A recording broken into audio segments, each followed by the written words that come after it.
I have a question. What do you consider to be your biggest victory in crypto? And with that, what was your biggest mistake or error or even failure? I think the biggest victory, it's hard to pinpoint one specific bet. I think we have a few bets that, played out quite well. But I think it's the fact that I started with, a few $1,000s in crypto and just through investing, actually mostly in the liquid markets and then some on the angel side. And we'll talk about my biggest loss and why most of this was from the liquid side. And I was able to kind of turn that into a fund where I can now hire 6 people. So I think that is probably the biggest victory, being able to be in a place where I get to work with who I think are probably some of the sharpest people in the entire space every single day, and just kind of having no constraints on the mandate and being able to play the markets however we want versus just a very kind of rigid type of structure. I think that is probably my biggest win. So starting Tangent, in short, I think is my biggest win. I think my biggest loss was actually we never invested in FTX just because there were a little bit of red flags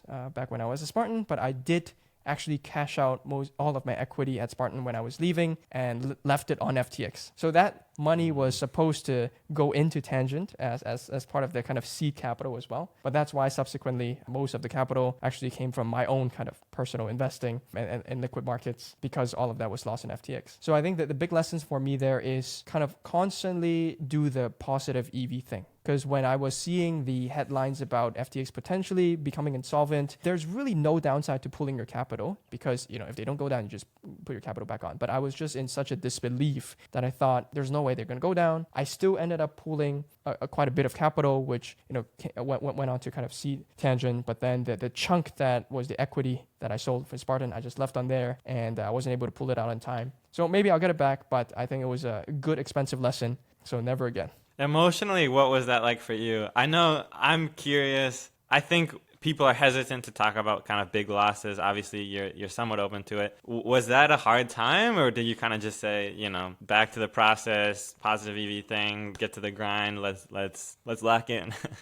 Yeah, so for me, I think I've managed my risk so that I was never in any place where I would be like, oh shit, I'm gonna go bankrupt, right? But it was more just an emotional thing because I was in Hong Kong, so a lot of my social circle was also in Hong Kong, and as you may know, FTX was based in Hong Kong before they moved to the Bahamas. So I knew a lot of the guys who were very senior in the team, and it was just this feeling of betrayal and this kind of constant paranoia. Did they know? Did they not know? Are they lying to me? So that was like a very disillusioning time in my career. And I was kind of reconsidering a lot of things that I thought about crypto as well. And then it took me some time to kind of rationalize that actually this is not an indictment of crypto. This FTX thing is an indictment of a specific person and the people who enabled him. And I'm very glad that, yes, I've made some bets in the past that, ended up being rucks. And, I was a victim of that. But I was glad at least that I did not participate in supporting this massive, massive thing that blew a hole in the industry. And I think, afterwards kind of made peace with some of the people there that,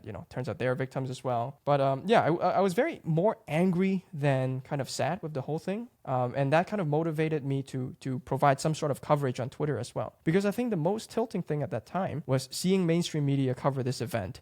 And it was insane. It was like a parallel universe where a lot of the publications online seemed to almost have been bought off by SBF. Like every coverage was trying to put a positive spin to this thing. And I was just like, okay, this is bullshit. I know some of these guys. I think I kind of know what's happening. So let me tweet about this. So I read a thread about it. And, to my very surprise, like Elon Musk was like retweeting and commenting, and Bill Ackman was like retweeting.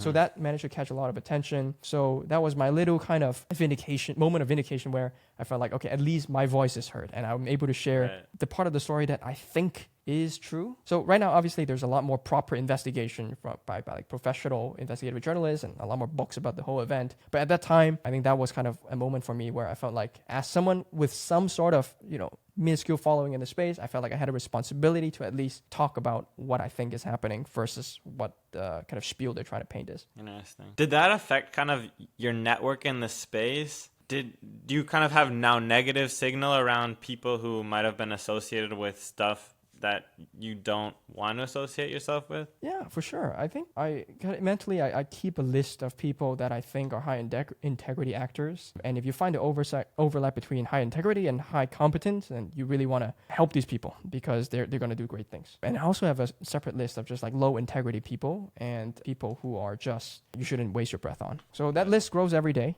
unfortunately. But I think, it's a helpful heuristic to not waste your energy and time. So Right. did that list grow longer during the FTX saga? Yes, definitely. But I'm glad to say that the former list is much longer than the latter. Yeah, that's a hard one because sometimes, it can be profitable to align yourself, or maybe even not align, but to bet on low integrity founders or low integrity actors because in the short term it will be profitable.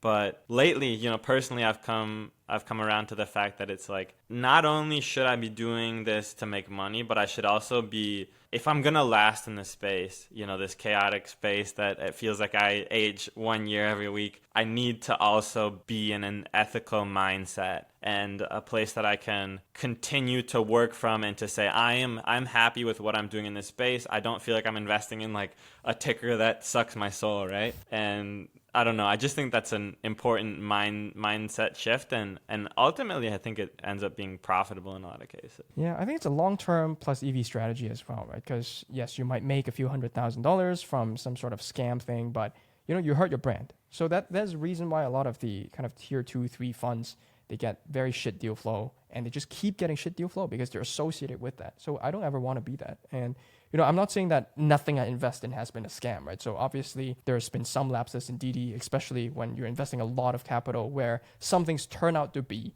a rug, or the founders just turn out to be a soft rug. I think even Mark Cuban talked about being rugged on Shark Tank by one of the guys that pitched like a travel app or something. And then, 2 years later, he checks in and that guy was like, oh yeah, I'm traveling myself. I'm not building this shit anymore. So that's definitely happened, a few times in my career. And every time I just got kind of so fucking disappointed in myself for my lack of judgment, and also the fact that, I wasted all this time and effort on this. So I think it will still happen, but I try, I try my best to not invest in things that I think are not earnest.